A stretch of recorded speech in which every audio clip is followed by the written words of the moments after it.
Ako na 500. Okay, maraming salamat po kay Tita. Yan, dagdagan nyo. Marami siyang binili. Maraming salamat.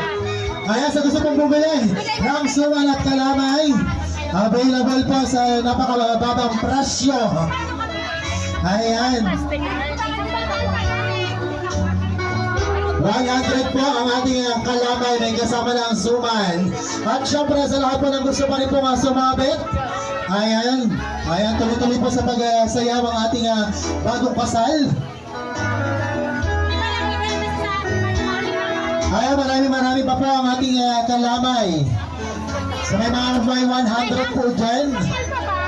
Bili na. Bukas wala na po to. Masarap po ang kalamay, natikman ko na kahapon. Maraming salamat. Kaya sa mga kapitbahay po na gusto matikman ang kalamay, ang malagkit na pagmamahalan, ang malagkit na pagsasama ng ating bagong kasal. Ayan, isa po kayo sa magiging saksi kapag natikman niyo po ang kanilang kalamay sa kanilang po mga matamis na pagmamahalan. Maraming salamat po.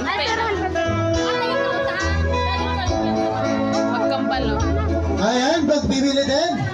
Kalamay, wala po akong barya. Ilan po?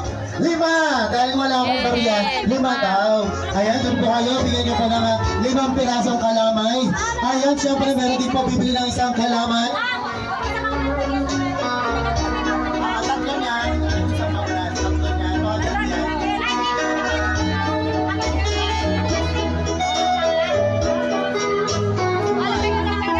Wait na po. Ayan, sa lahat pa ng gustong bumili ng suman. Ayan, si Tita Pahilan, yun nandiyan sa labas, parang bibili din ata iyan mamaya. 100.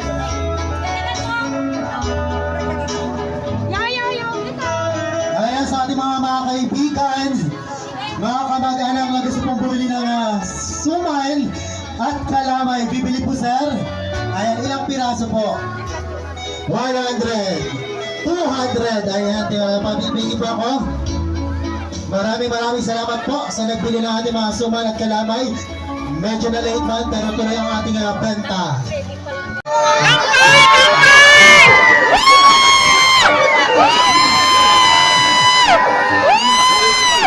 Congratulations! Congratulations! Sa bagong kasal!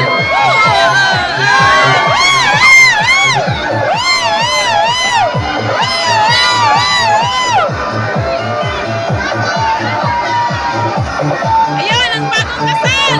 Ay, sayaw na yan! Ay!